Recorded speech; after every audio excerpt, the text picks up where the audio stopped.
twolekedde ekyatulese tutandise bakulaga ebbali nga bagamba Honolulu the territory of Hawaii 1937 gwe mwaka gutandikidemu nagamba VJ Mark the Saba VJ yabirimu waliwo abaali batema ebikajjo nga bagamba ono ye John Lirohoke emyaka 22 egy'obukulu balina kampuni mwe bakola eya sukaali bonna wano bakolera nga bagamba ono Hare Shigeru emyaka naye 22 tuli kwanjula kwako bitundu 2-3 bina tujja biraba bagulago wokusatu one Mike Romero emyaka 2 tuli kwanjula bakulago wokuna naye nga bonna bakola wano nga bagamba David Masuda emyaka egy'obukulu 18 waliwo akabaale ebbali we batunda omwenge bato badduka kukolekera emmotoka bali batadde obucupa bwabwe by'okunywa emabbali waliwo akabaga akaaliwo kazinga kano wano nga bagamba Christopherson yagenda okukulembera abazanyi abagenda okuzanya sinema wabula nga bagamba Blood and Orchids bimuli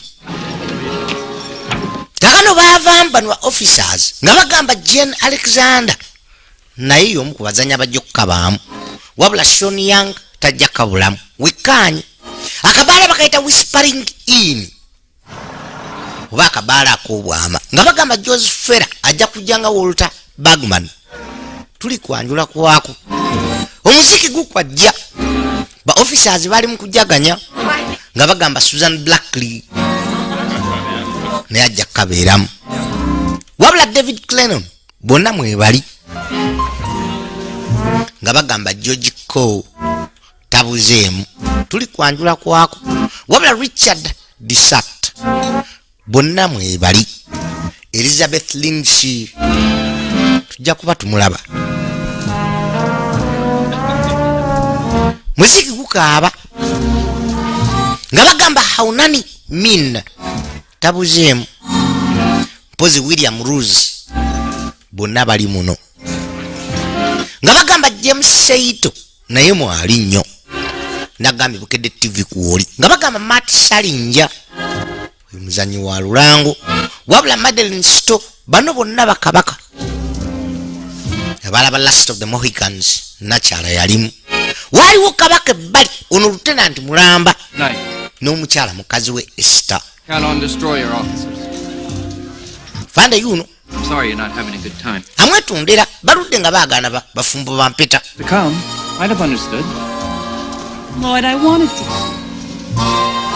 wabula omukyala agamba alina byagala omugamba afande Royidi baagaba obugalo kubanga akayimba kaweddeko munywanyi w'enfanfe Bryce yajja we bali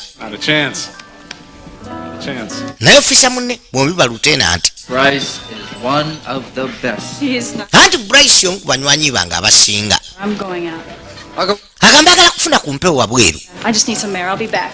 kadde n'afuluma afune ku mpewo n'agambye wekkaanyi ebituntundu 2-3 byonna tujja biraba musatu kyava ku masegereeta n'anywako kakana abata abaguze omwenge David Masuda ne banne baabano nga bagamba Max no yakola ku ngulikeri mu kasineema ne kasegereeta beekomontera kakana obudde bwa kiro baayolekera amazzi ku biici erudda kalinga kalombolombo ku weekendi ng'amaze okukola mu kampuni ya sukaali bajjanga wano Lori Jane Coleman y'omu ku baakagattagatta kwe kweyambula olw'okuba nti budde bwa kiro tebalina nnyo kibatya baabanga bukunya Frederick Hope y'omu ku executive producer wabula Chuck Ano yateekateeka ebifaananyi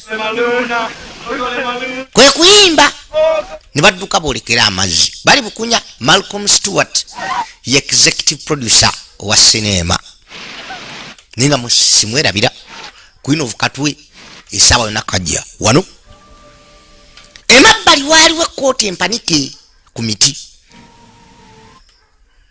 ey'ekisirikale n'engoye ez'omukyalo omu, akasawo ebbali n'engatto, ekiraga nti yali yeeyambudde. Kaakano bali mu kukola mukwano, wabula ani ono? Tuli kwanjula kwa sinema tennaba, bitundutundu biri bisatu, tuli ku kisooka. Omukulu yagwa ebbali, ono yafande Bryce Parker n'omukyala mukazi wa afande Lloyd Maddock. Bebalizeeko okumala ebbanga.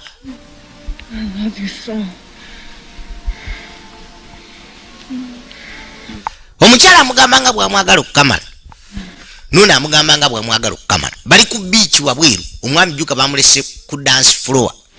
Omukyala amugambye afuluma kufuna ku mpewo. So why the tears? Hello, Bryce.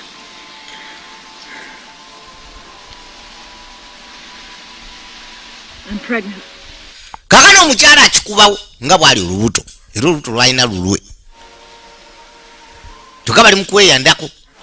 Oli mukwano gw'ono Weeks. lutenanti munne Almost 2 months. yamugamba olubuto olumyezi 2 n'okusukkamu. Katonda wato, sooka olinde. Oyagala kunkola ki? Abantu bano abenzi bazibu. I've saved some money. Kana amugamba agenda kusevinga ssente olubuto olwo balugyemu. Nedda, It's yours. I don't want an abortion. olubuto olwo saagala lujjamu. Esther, that's crazy. Esite ekyo kya bulalu. I don't love Lloyd. Agamba tayagala Lloyd bbaawe, ye gw'ayagala. Leave Hawaii, make a first. Era agamba agala na kumugamba bawukanidda, tubiyogera nako. Juka bonna basirikale, ono mukwano gw'oli nfanfe. Have an abortion. Amugamba balina lujjamu. No, leave me though. Nedda, omwana wange gyamuzaala kubanga akwagala nnyo. Nkugaba biveeku bya kisiru. I'll send for my clothes. It won't work. Tekijja kukola. Look, we'll handle this quietly. Amugamba balina kikwata, mukasirise nga baze baagala n'emyaka egyo gyonna mukasirise, tebiina kuvaayo. Not with the promotion that's 4 weeks away. Kiyinza n'omufiiriza okuzibwa. Owa, bw'onoogaana nja byogera. About me? That's what I am. That's all I am. The Navy. You're trying to get rid of me. I won't let you. Amugamba tajja kumukkiriza kumwewala. You are the Admiral. Njagamba adimire okubbirawo oluyi. Admiral. Nja mugamba n'amwongera olulala. No, don't. No. Kumuyuza engoye. Tandika okkuba. Wabona omukazi wa munywanyi we nfanfe. Kaakano obuvubuka buli bumala okuwuga bambi. If I sit on Sijja tubusanyirira. Bwe bunywa ka drinki. the car, that's all. You're still wet. Boy, come on, you guys. Anti okyali mubisi. California tomorrow. This is supposed to be David's party. Oh, yeah, Baabano. I think something was wrong. Oh, yeah? Oh, yeah. Hey. I put 6 bits worth of gas in that tank. Now, where's it taking us? How about Waimanalo? I heard there's some girls having a... Aga baali ku ttekkubo ne bagendako awali buwalajjana ne basanyuka. Kwe kutuula mu mmotoka. No, Bill. Bavuge bagende awali kibaala basobole okusanyukako. Nga bagamba Norman Katkov yakola ku telepule era baasinziira katabo ke. Kaakano kwe kugisimbula bavuge bave wano bagende banoonye ekibaala oba wali kibaala basanyuke. Nga bagamba Jerry Thorpe yateekateeka baabaweddeyo wenyingiramu kaza mulimi lwa Ssaabasajja Kabaka wa Buganda Ronald Muwenda Mutebi owokubiri nanta bipingwa nannyini nsi. Kaakano omukyala bw'amala okukuba yenna ajja atonya yajja atambula. Bano sajja tubayitawo banoonya ekibaala bagenda okusanyukira.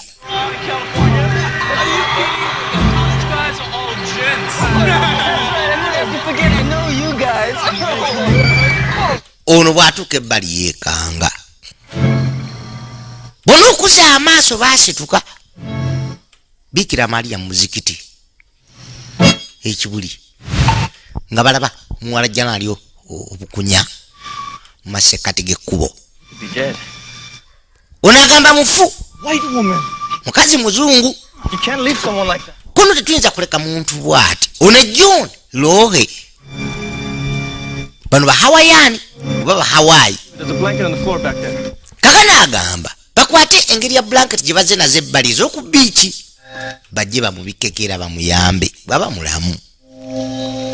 Kwe kuyitawo naye nga batidde mu kuba mukazi muzungu.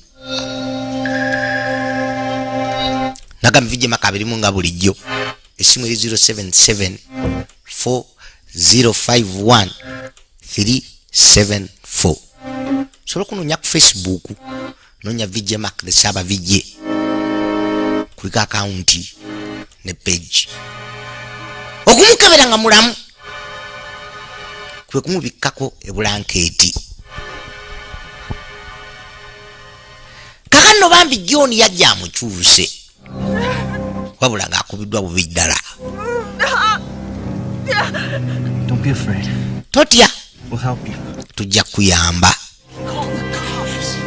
Don't give him names. Bano bamugamba tukikola tukwate kubo tugende yagamba sisobola mmuleka kakano kwe kumusitula n'amwisa yamulekeza emmotoka yaabwe naye nga banne bonna babunga mukazi tumuleke tumwesonyiwe baavuga bukolokolo bamulekeseza mulago weeyo njagala bwekkaanya tukyali kwanjula tulaba ekituntundu ekisooka bukedde TV kuwoli TV yokweraga sineema zirimu ebiyigiriza eri n'abavijja abasinga kakati no yagala okudduka kono tuti ogenda kufuna obujjanjabi naye nga abadde adduka juka yamukubye tumumanyi ono mukazi mufumbo gwe badde ayendako mukwano gwa bbaawe enfanfe era lutenanti munne bonna bamayinja kakano bamwetikka bambi bonna bana bamulekezeddwa bano baga tugende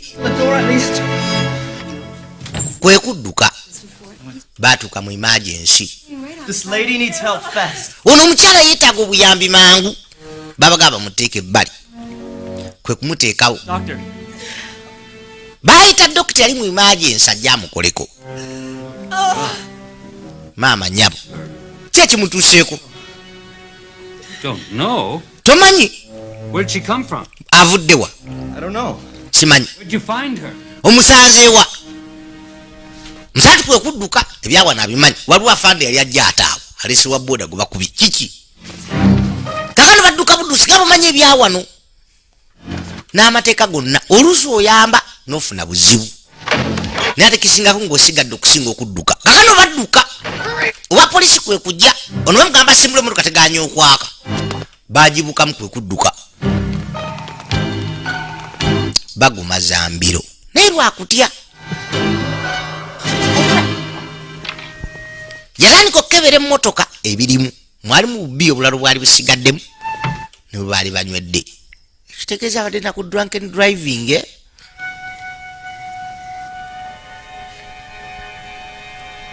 nakyala wuuno bwayita ebbanga They took off, but then I go. aga baddusa abato Really beat her up, didn't they? naye bamukubye ekweri Used a meat axe. Who is she? yaani No ID. tetunnamanya talina identity card abadde bukunya Check on this Sarah Liliwohe. kati n'agamba emmotoka agirabye yabalirowe 28 gauge needle. Suture. Please get my mother. yabaga bakubire maama we ayogedde yaani Tell me your mother's name. mpa amanya Doris. Doris Your mother's name is Doris. ye Doris ani It's Doris Ashley. Doris Ashley Doris Ashley. Doris Ashley Tell that cop. gamba owa poliisi oyo Roger, 9-Able-21. Roger, boy, William Robert, stand by. atandise okunoonya nannyini mmotoka n'ebisigadde William Robert, show twadde emabbali ku ozis address. kabaala kagulwawo ekiro kyonna loodi waalya Yeah, sure. If you ever were anything besides steak, I'd drop dead. Habit. wali omutaka aliwo one Chris Christopherson ageeka General Habit. You and me are. We're, Good in bed, right, Kurt? wabula mu kuvuga amakubo kabaka ali kuweyita gwaliko I didn't lie to you, Marie. agamba teyamulimba one Marie Telling you now, Marie, I can't promise you anything because there's nothing to promise. sina kyensobola kusuubiza kuba tewali Heart missing. But you can't count on anything. That's one hell of an insurance policy you carry, Sweet Lips. simu yavuga Ozzy's. Sure is. waali wano simu yiyo bamanya tukubira ni shawa zino edda tewali mobile phone. Maddox Ashley's daughter is in Mercy Hospital. muwala wa Ashley Doris ali mu Mercy Hospital Dumped her. gy'olina okuba. We picked all four up at the address on the car. waliwo abalenzi bana bamulesera bula badduse. Len, send Jack Heller out there with sindika Jack Heller 2 18-hour days back to back. Look, it's Doris Ashley's daughter. yamugamba akugambye muwala wa Doris Ashley gwe bwe netaaga ku musango guno one Captain Curtis Maddox musajja wattu afanda ate oba ayogedde kwe kuteeka ebbali asasudde Want to forget later? nalabagala edda. What makes tonight different? yamuwa ekisumuluzo ki ekyeka anaamusangayo yekukwate kuba agende ku mirimu kubanga IGP yali akubye essimu talina bw'ajeema. kaka ntudde emabbali You've forgotten the liqueur glasses. maka nakyala Doris Ashley Right. baafande bonna abamanyi ebyafa byakazinga kano naddala mu myaka egyo kaaliko Abamerika bangi naddala amagye paka olwaliwo gakyaliko Pineapple. In fact, it's a recipe. kubanga era kali matwale ga Amerika paka leero. Reminded of my nakyala munene muzibu wano Forget our heritage, we forget who we are. I wish I had known. era nnyonnyolanga jjajjaawe ne kitaawe bwe bajja wano edda abajjira ku lyato Now that is the out era bakoze nnyo Preston. okulimaku kuno n'okufunira bannansi baako emirimu bonna. I wonder what he would have thought of this statehood business. Not again, Foley. Once and for all, will you drop statehood? This is not my personal campaign, and you know it. The people keep agitating, especially the Orientals. How do we deal with them? You follow my lead. ono yabaga bagobereye era oli nannyini kampuni ezikola sukaali wano era ebikajjo basinga okulimawo Raise hope. mu biseera ebyo byali bisinga okulimibwawo. You're forgiven, Harvey. ali nkusonyiye have We govern here by divine right. wantufugawo God took lwa buzaale katonda yatusindika okufugawo. Greed, not God, that lit the way for us. You're being frivolous as usual. But controlling 3 million acres of sugarcane as the okontrolinga miliyoni 3 eza acres ez'ebikajjo. the jobs we provide them. yamukuba akaama nakyalo omukozi Excuse me, gentlemen. mu nsonyo katono bassebo kanzije baasituka bonna bamutya wano yalinga atwalawo mu Amerika. I'm Kurt Maddox, Miss Ashley. ati nze Captain Maddox Mrs. Ashley. Tell me. muwulira She was beaten. muwala wo Esther akubiddwa That's what it looks like. She's at Mercy Hospital. ali ku Mercy Hospital And Smith naye bamukubye eŋŋumi endondi simanyi bakifeesi obaani simanyi to the hospital. naye bamuwunze. Join you in a minute. nkazi kumusaba eddakiika kajje.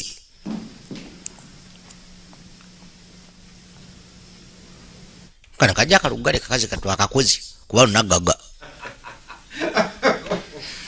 yajja eri banywanyi be. There's been an accident. Don't be alarmed. wabaddewo accident mweralika amaliza ekyeggulo kanzije We'll find you. badmiros ne bajenos No, Glenn. namusaba ajja nayeko nedda tufaayo saagala kuwona lwaggulu lwammwe musigale wano. n'ayitawo agende n'afande kuba amugambe asobola omutwalaku ku Mercy Hospital alabe bituuseyo ku muwala we Esther. yali muggulu yayingira lulwe kati lunteganidde ki musatu kwe kuluzaawo ane luli aluggadde wano kamenyo nakyala tazanya. twadda ku Mercy Hospital nagambye wekkaanye nagagga lwatuuka Doris Ashley bamulaga woodi muwala we waali okumutuukako bamuwunze eŋŋumi feesi yonna tefaananika.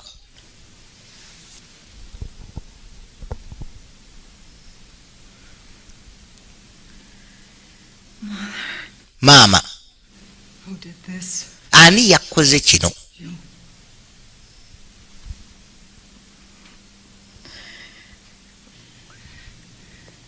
Tell me what happened.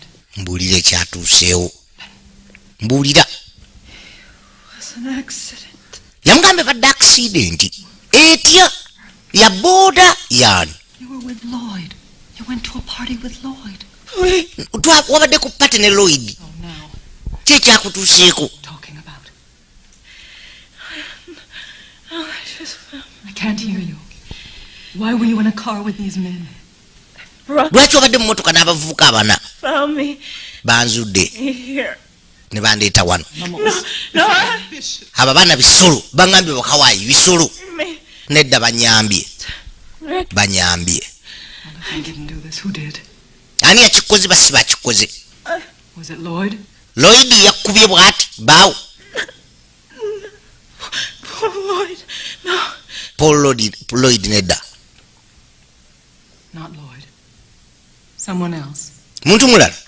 Is that correct, Hester? Kituufu? Some other man? Musajja mulala. Other man. Who's Musajja ki? responsible? Agamba ye Responsible. nze nsobi. I'm the pregnant one. Nze ndi olubuto. Oli lubuto? Huh.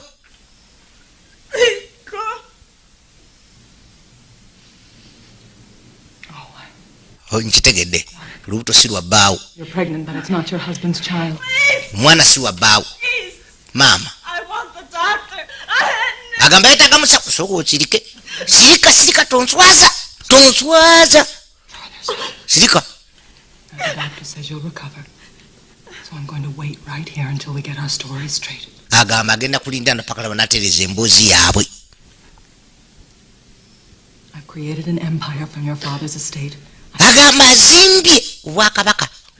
You will not drag me down into Era agamba si wa kumusika kumussa wansi mu ngeri yonna na kumuswaza.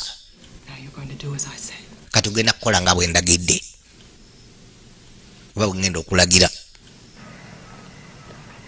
Kati no mu kaseera ako poliisi ekyetala n'omwami bba Paul Lloyd bamuyise. Lieutenant. Oh, Captain, this is Lieutenant Murdoch. Ono Lieutenant Murdoch. Sorry about your wife. Yukafulumye ne Lloyd. She's gonna be okay. He said there were 4 of them. They beat her? Someone. Ono angambi badde bana bamukubye. Omukazi agambirawo ye. Wanted. How's Hester? Mercifully asleep. Yabuuza Esther waliko no yeebase naye ng'atunula. Yes, Lord, you are her husband. Agamba oli bbaawe nze ndi maama we. Si ssaawa yakumulaba kati. Captain, Captain. the men who assaulted my daughter did. Abasajja abakubye muwala wange era abamurepinze mbeetaaga. Eki? That what the doctor said. Omusawo kyagambye. Hester says. Anti muwala wange kyagambye. My daughter. Bamurepinze bamukubye. They beat her. They almost killed her. Bamukubye kata bamutte. Yarabbi alamiina. Turn to your right. Kaano basajja battu baakwatibwa. Ono John. Lowe. Masuda. David Masuda naye wuuno. Wajja ku fingerprint. Address 635B on Upper Paul Street.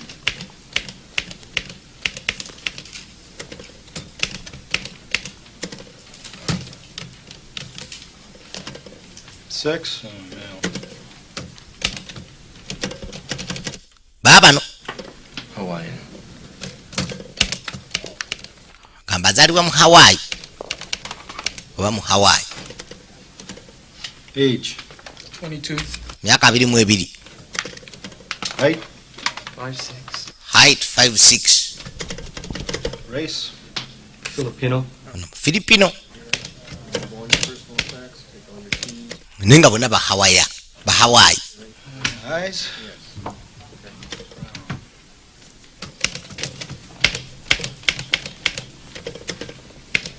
Face forward. Ano baba ishawo. Nagamba tukyali kwanjula kwa sinema. Vije maka birimu nga bulijjo. Tulaba kitundu kisuuka bitundu biri bisatu. Baba tuze bali. Back to leave. Bino binayogedde nga. Leave for college in the morning.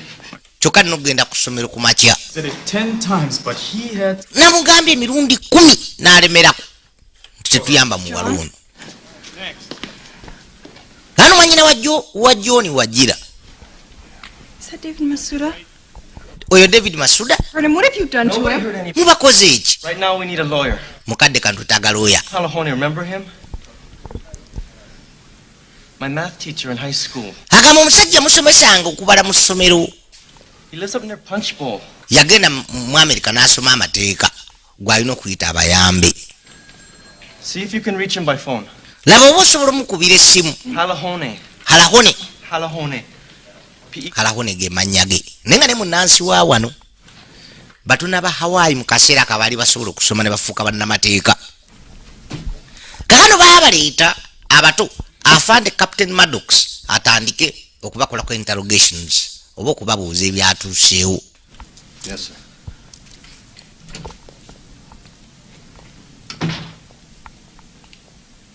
You're John Liluohe. Gwe John Liluohe.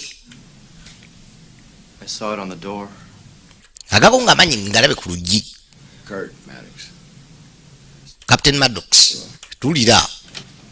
Yasaba bamuggyeko obunyogoga. Now I remember John Liluohe. Farrington High. You were a football star. Kati nkujjuka ali musambi wa mupiira omumanyifu. Kono saali. I saw you make 3 touchdowns in that game against Roosevelt. Nakolako ngakola touchdowns 3 ez'omuddiringanwa. Night, John. We were riding around.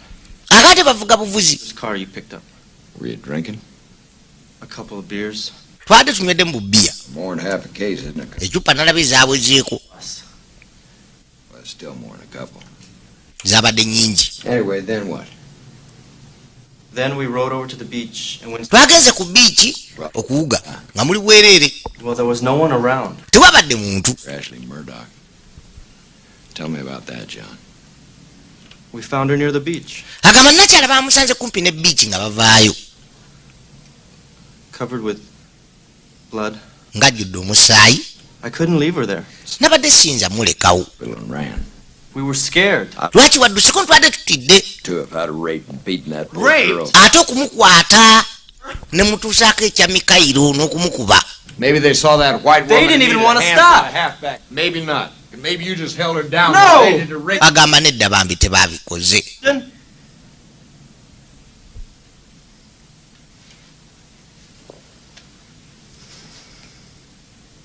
Sometimes an accessory can make it easy on himself, John. Yamugamba oluusi accessory esobola okukuyamba. Everything. Yamugamba buli kimu kyogere tetulina kitwamukozeeko Do it. okuggyako kumuyamba. Each had a shot at her and then... Anti muwala wa Ashley Doris okimanyi. Jack!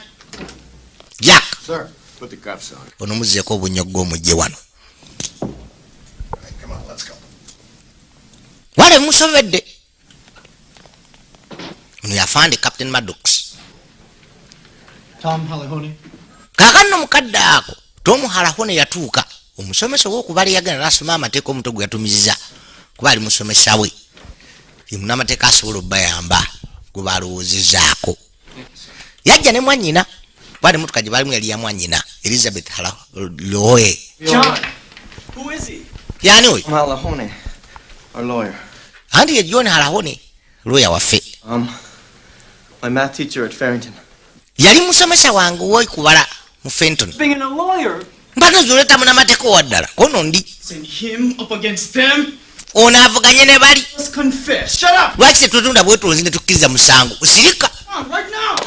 Nja bakatebe kuba watufidde ne mbino nja kakuba. I've been listening to you ever since we saw that woman and look where I am. Laba tubadde tukuwuliriza okuba twalaba omukyalo wakati wajje tusibidde tuli mu mbuzi ekogga. Now I'm in jail. I said stop it! Yabagamba musirike. Yeah, you shut me up. I'll split your head in two. I won't help. Abaayi. Put it down, Harry Shigeru. Kakkana Harry Shigero. Mouth. I said put it down. Nkugambye akatebe kasse wansi. Look, you guys are in a lot of trouble. Muli mu buzibu bunene. So just sit down and listen. Mutule butuuzi muwulirize.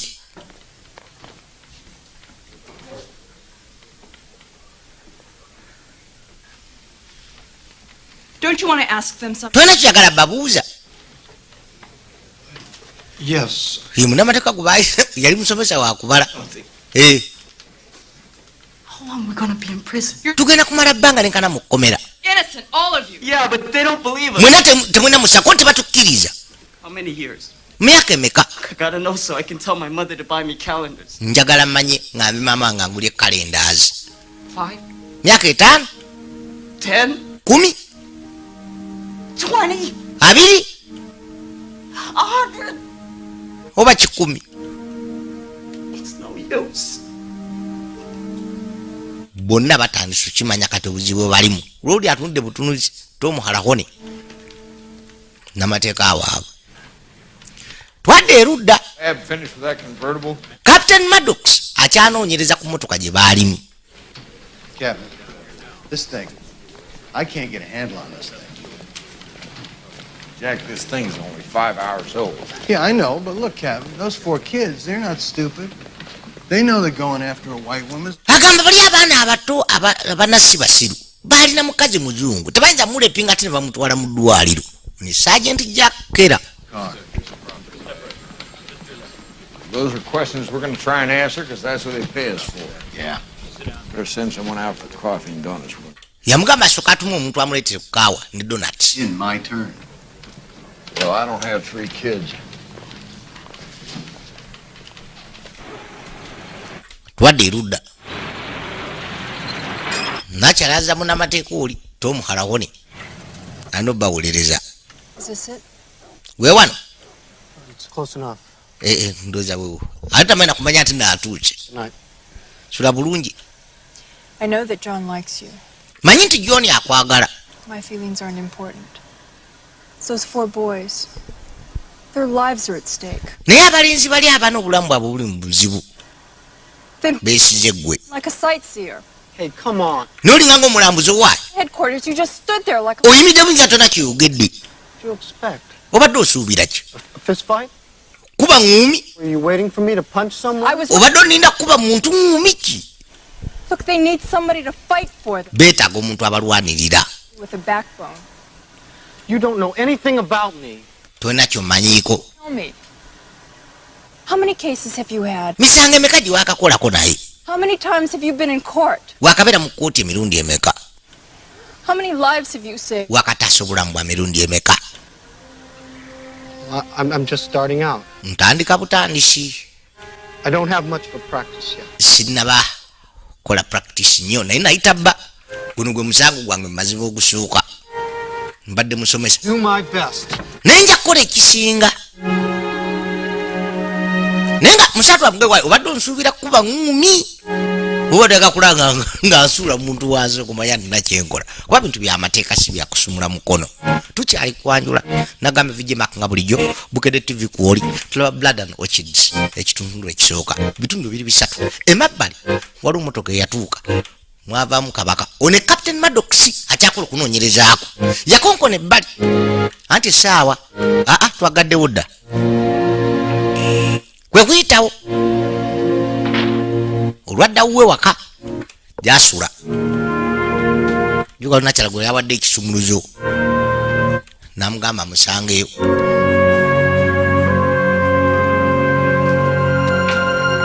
Yaluggula. Kulingizaayo. Alaba omutego gwatuuzizza.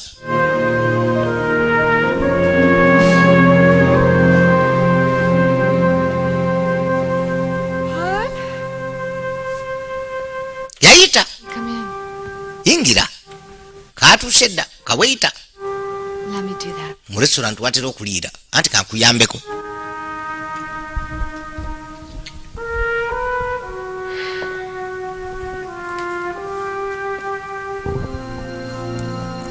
Yajjamu ekkooti.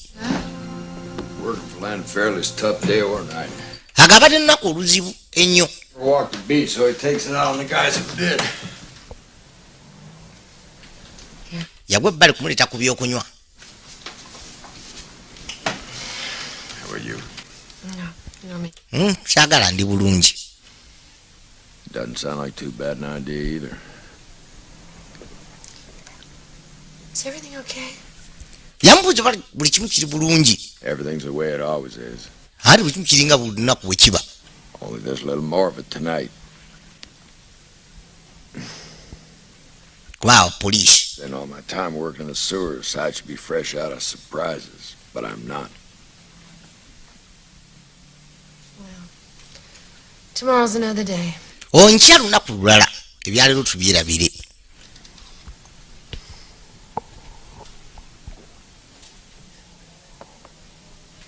Yeah.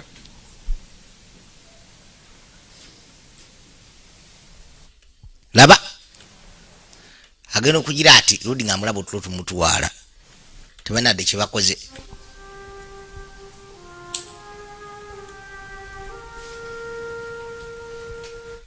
Kubanga bambi adde akooye tananya kye yakolawo kaza kweyitirawo naye agwa kuba ensaya. Lodi yasimuka oluvannyuma kyava gye eyambule holster ye erimu emundu.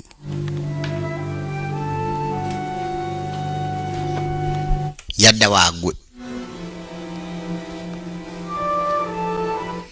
mukazi atuyazako buzangoye tali kuna mukadde nojja n'omulinda tana kyakozeewo n'agwa bugumu mu ntebe ng'olinga ataliiwo kwe kuyitawo yeetambuliremu anonye kyakola ekirala. Aloha, ladies and gentlemen. Kakano twadde erudda It's George L.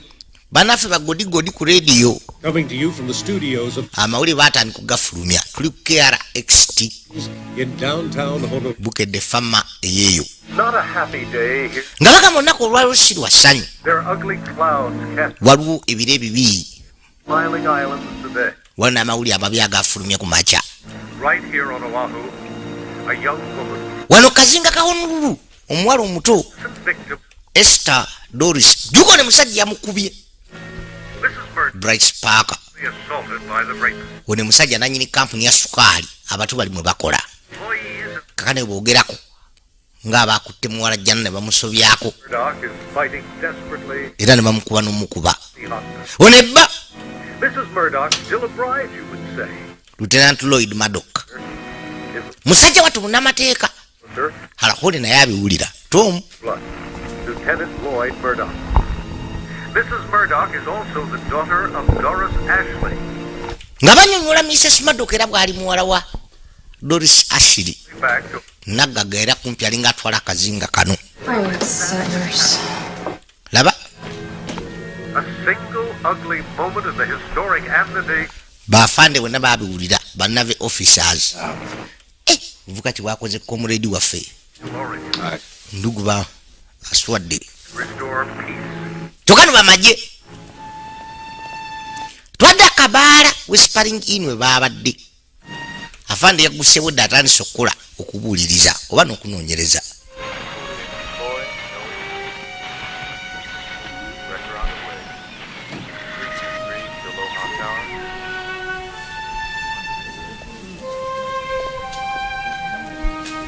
agenda abuuza baweitaazi nga polisi weekola n'avaayo n'agane mu kifo abato gye baali bamugambe gye baali basanze muwala jjana ku beach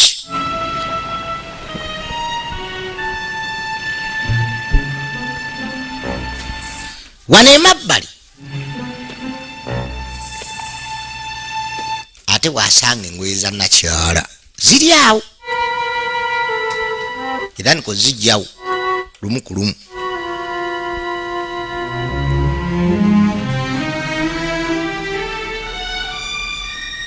n'engatto na buli kimu duka baali bazitadde nga bagenda okukola omukwano ne Bryce Parker munywanyi wa bbaawe kakana abasawo bakakensa bekkaanya feesi ya nakyala bagamba yeetaaga sajjale bwe bayakutereera Did you hear that, darling? No. okiwulidde mukwano bagenda kutunga tujja kubaako yadde enkovu Esther and you were like family, Doris. kakano musawo amugambanga bw'alinga family ne Dr. Lance akulira wano If I might entice you out to Windward for lunch together. nakyala mwetegefu kusaba ssente zonna okuzaawo muwala we Lodi yamusuubiza ekyo kikola n'alugala tanakkiza muntu enakulaba muwala we He's outside. abapoliisi bali awo wabweru be questioned. tugeza n'ova ku mulamwa. 4 men. You must identify them, Hester. Kana mugamba n'okuga nti bali avuga abaana bamukutteko nedda. I can't. Sisobola. I'm going to tell the truth. Njagala kwogera mazima. Very well, what is the truth? Amazima ge galiwa.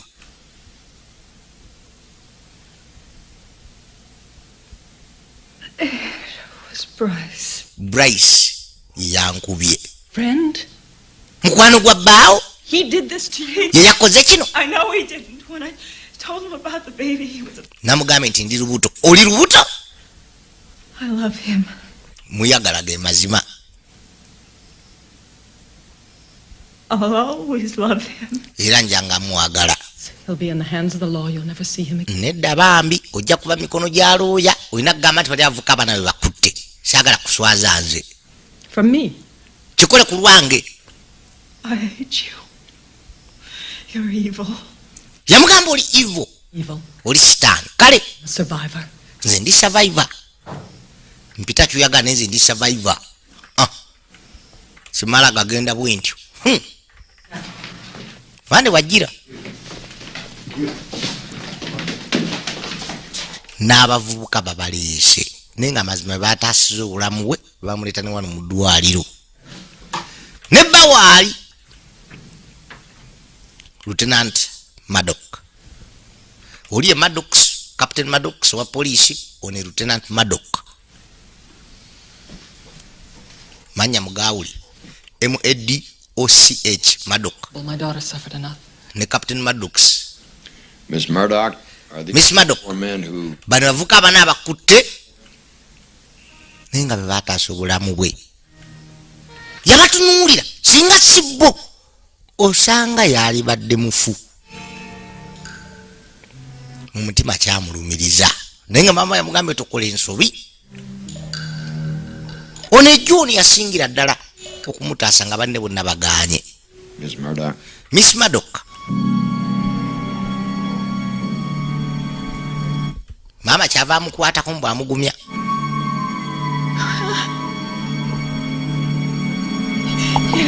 Nanyinya mutwe nakkiriza. Bikira Maria mu muzikiti. Kaakano twadde erudda ku kkooti z'amateeka.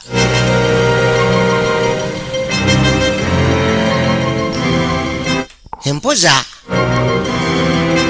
ey'embuga zino zibeeramu bajjulaazi abawuliriza omusango ne basalawo era nga balondebwa sayidi zombi ewawaabira neyewolereza.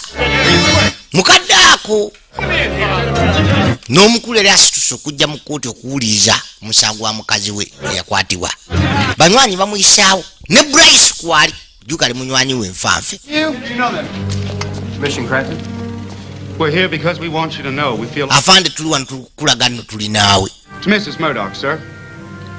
N'okwekitiibwa mukazi wo. Thank you. Mwebale. I want to thank all of you. Era mbebaza mwena olw'okubeera awamu nange. Tuli naawe. Bwona kiweetaaga tutegeeze. Lieutenant Murdoch appreciates your loyalty very much.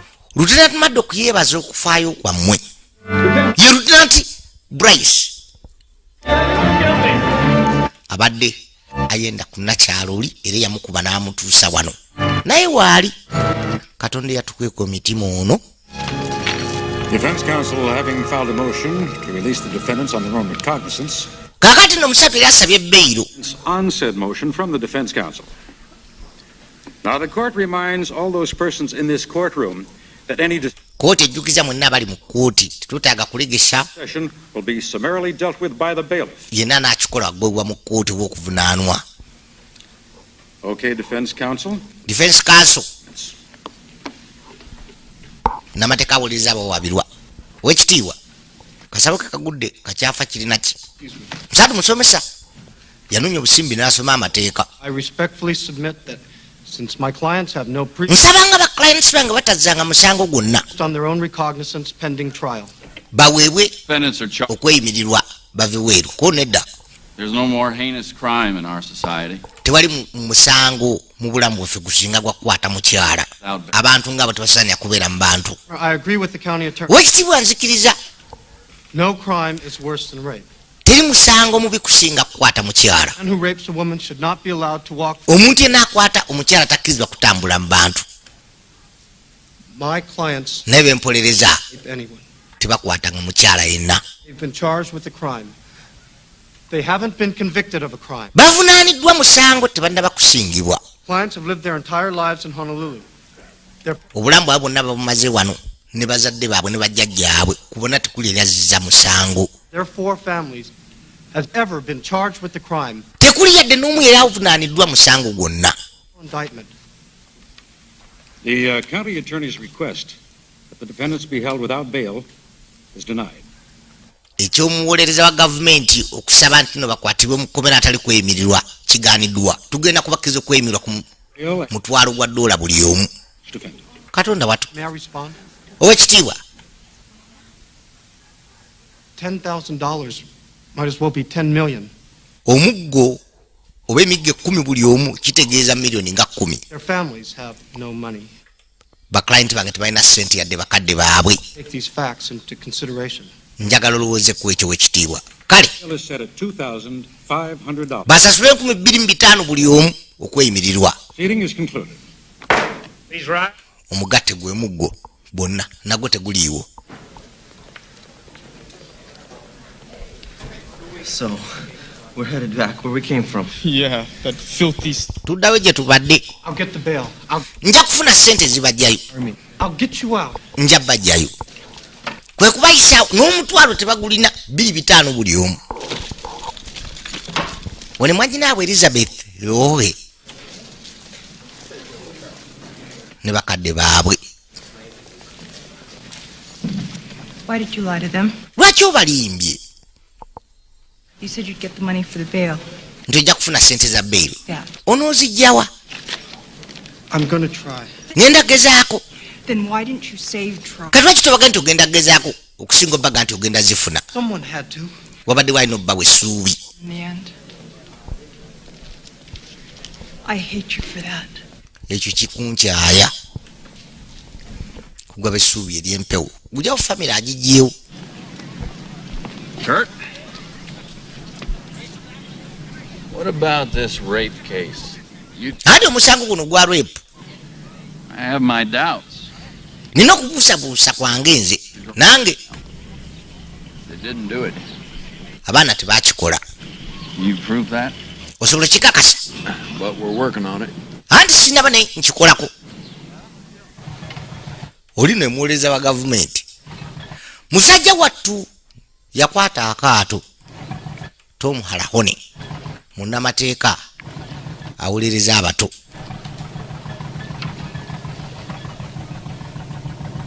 Yayita bwayolekedde ku kazinga akalala akali awo. What is it? I don't want it to hear me. Kiki kono saagala bampulire kayinjini nga katokota. Naye nga kato kasindika busindisi. Yonna gye badda Mukama y'amanyi.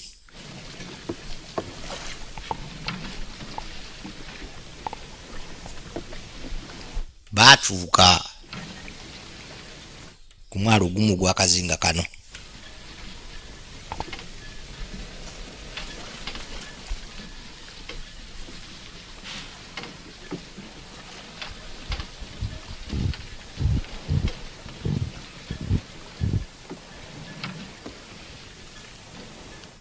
Kuyitawo yakapaakinga ebbali. See you later. Don't tell her I brought you over. Tomugamba nti nze nakuleese. Buzibu bujja kuba bunzijjidde. Kap absolutely no visitors. Tewali muntu gwe bakkirizaayo nga mugenyi. Yatambula kumala kabanga okuva lwe yatuuse. Tekuli nnyo bantu. Kuliko omusinzi omu nannyiniwo. Wali embalasi ebbali. Wane zaali zijja kwaliko nakyala n'omukulu omu. Can you read? You mean the sign? I mean absolutely no visitors. Agamba kitegeeza nti teyeetaaga bagenyi wano. Princess Luahine. one mumbejja lulohine. No, princess. I'm a rancher now. Sikyali mumbejja ndi mulaalo. Two-legged. Nunda nte. Of him, Roy. On your way. Mujje oyo. Please. There's trouble in Honolulu, princess. Agamba luwo obuzibu obwazze mu bwakabaka bwe ku kazinga ke Honolulu. Mugaye mujjeewo. Now cut it out, okay? It was a white woman, a native. Mukazi muzungu. The police arrested 4 Hawaiian boys. Polisi yakutte abavubuka bana aba Hawaii. Judge. Abazaana bo. I'm their lawyer. Gwe mulamuzi, kondi lawyer waabwe. Kituufu. Your mother must be very proud. Maama ate kubanga musanyufu nnyo wakati wokuba nofuuka munnamateeka. Now, Roy, or you... Kati Roy mutwalo basekyo naawe ojja kgenda naye. Mujje wano. What's happened to you? Don't you have any feelings? Kikyakutuka tukyalowooza ku bantu bo bw'otwala. The Navy officer's wife, the one who has accused them, is Doris Ashley's daughter. Omuwala yabavunaanye muwala wa Doris Ashley. Doris Ashley. Doris Ashley. Give up. Wanika. You finished. Kubanga owedde. I'll prove they didn't do it. Nja kakasa nti baakikola. $1,000, and if I naye neetaaga omutwalo gumu okubeeyimirira. to go on trial for a crime they didn't commit. Kuba abavunaana omusango batazza. For the money part. Obudde nninda akatuntundu bw'oyogera ku ssente. There isn't anywhere else to go. Tewali walawe mbadde nsobola kgenda kusaba ssente ezo. Naye bazaana bo. Mutabani nsonyiwa. You don't give a damn, do you? Tokyafaayo. Throw your butt over there. Gumu ndi twende kuvuma mubejja bwoti. Why? He's a crusader. Crusader muleke. You listen to me, crusader. Mpuliriza gwe. You think that I'm over here because I like talking to the cows, huh? Olowooza ndi wano okwanjagala okugera n'ente. My life, mister. I couldn't watch anymore. Nali sikyasobola kulaba. Look at any more slums. Nga sikyasobola kulaba. So, bantu bange babeera mu slums. Mr. Howley's happy.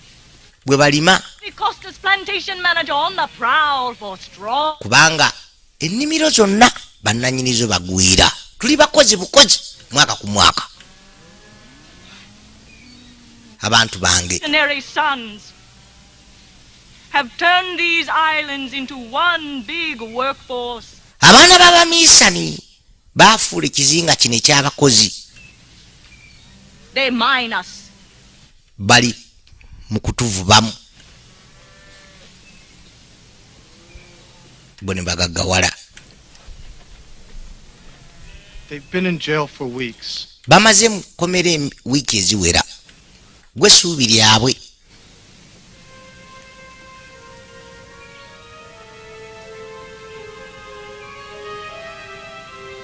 What did you say your name was? Amannya go gwani? Tom Halakone. Kano nga bayise ennaku yajja adduka. Kwe kwolekera emabbali. John Lowe gye bamuzaala yakonkona. One mwannyina wa John Lahone, Elizabeth Lahone oba Lihowe yalugula. What are you doing here, sir? Okola ki wano? Kwe kumulaga check. Princess? Omumbejja. Need a ride downtown. Sente yazifunye abayazibawadde. Ezibeeyimirira. Kakano twadde erudda.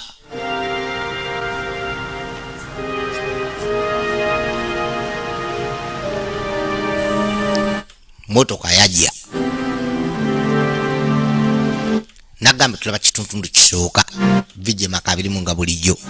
Tulaba Blood and Orchids. Chris Christopherson. N'abalala. Omukulu yagguka erudda. One Captain Maddox. Afande yali akulira okunoonyereza ku musango guno.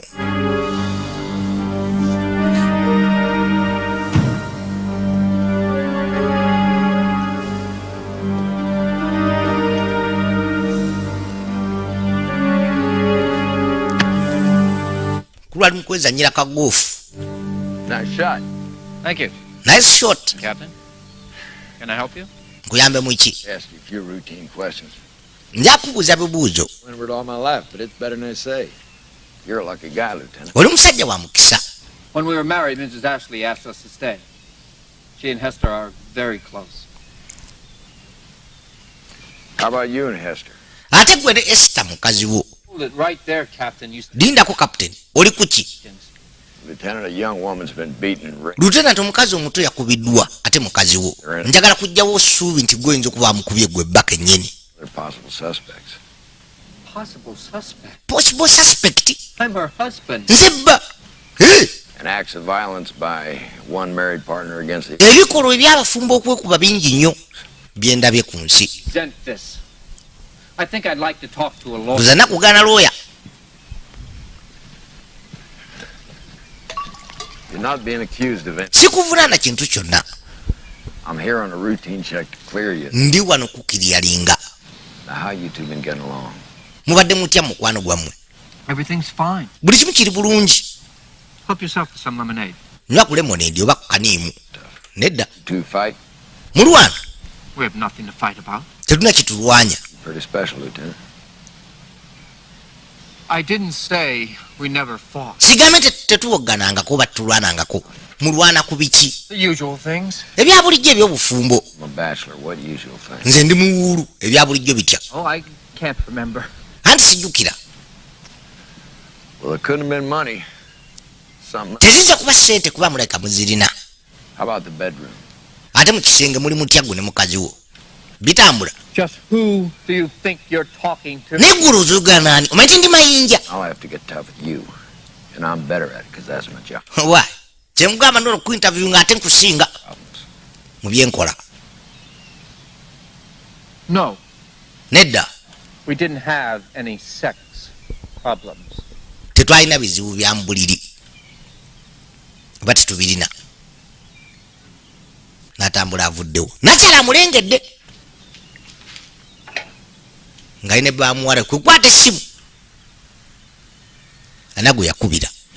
This is Doris Ashley. Nze Doris Ashley. Twadde emabbali mu gym. Ono ne Bryce Parker. Mukwano gwa Lieutenant Maddock. Ate ng'amazima yakuba muwala jjana. N'olunaku olujjuka baali bonna ku pate abalaba kasinema nga katandika. Yajja mu gym eya nave ey'amajiga n'ag'oku mazzi oba kajuliza.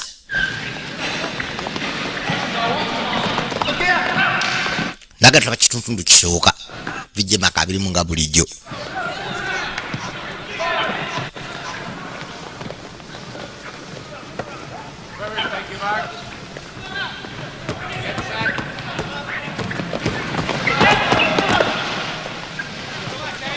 Yatuula waali Kurt Maddox.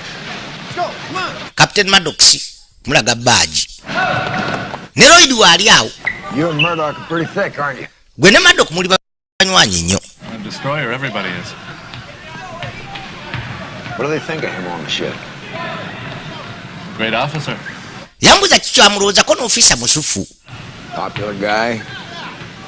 Married to Doris Ashley's daughter. Anti bawa muwala wa Doris Ashley. Not lately. Yeah, you're right. But Oli mutuufu. how about him and Hester? Ate ye ne Esther omukwano gwabwe guli gutya? Guli steady. Ddala. That night at the Whispering Inn. Ekiro lumu ali ku Whispering Inn. You told Murdoch she needed some fresh air. Mukazi we waliwo ng'amugamba nagenda kufuna ku mpewo. I think I was at the bar getting a drink. Ndoza nali ku bbala ng'afuna byakunywa. The Murdochs most of that night, weren't you? Wali nabo ekiro kyonna. Ono ye. Just the three of you? Mwali basatu mwekka? No. Nedda. I had a blind date. Nalinawo ekkubo nze blind date.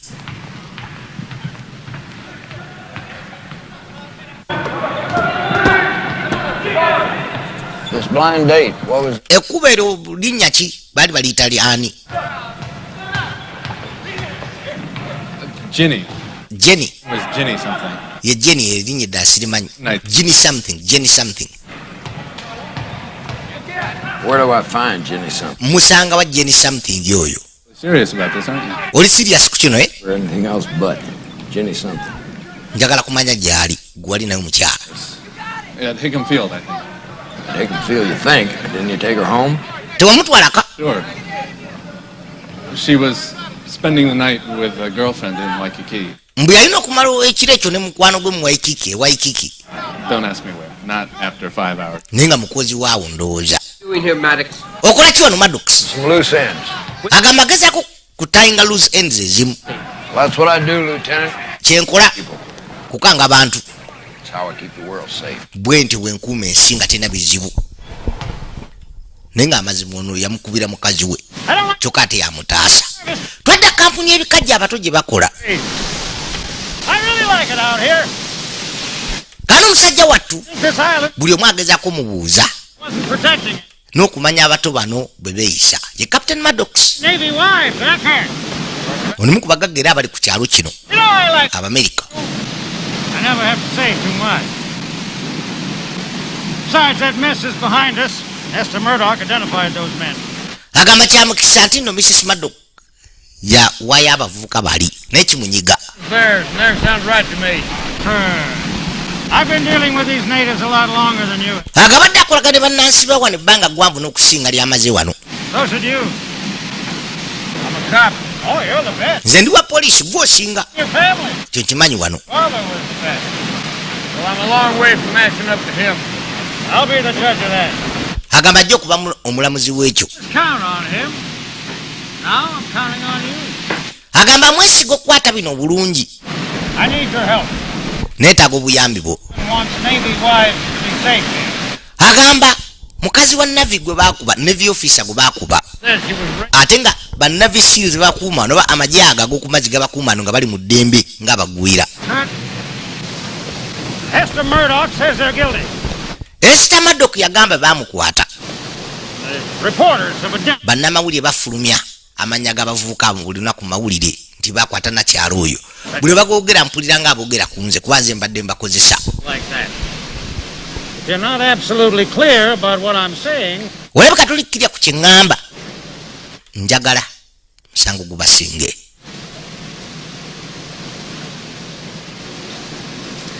Yatulabami mu kutya ono kikwasaganya oba oyagala oba toyagala kiteeka okuggwa bateekwa kubeera mu mbuga z'amateeka oba mu kkomera. Yatunula bambi n'asiriikirira naye nga tamanyi kiddira anti kale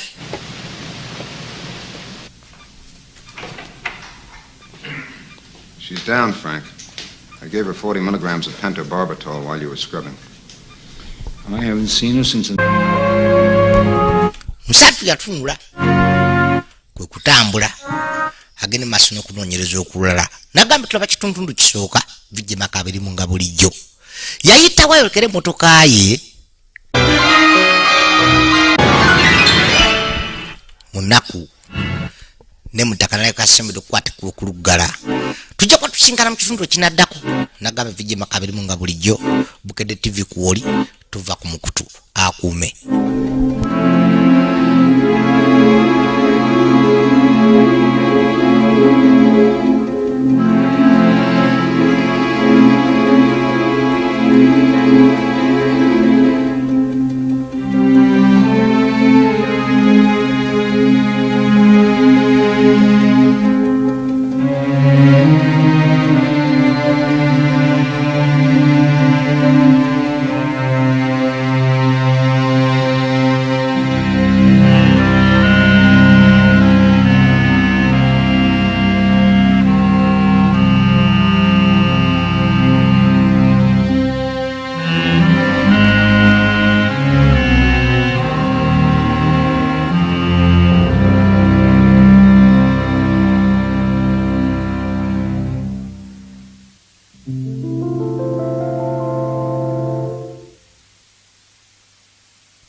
There are many movies you wanted to own but were never available to you on DVD.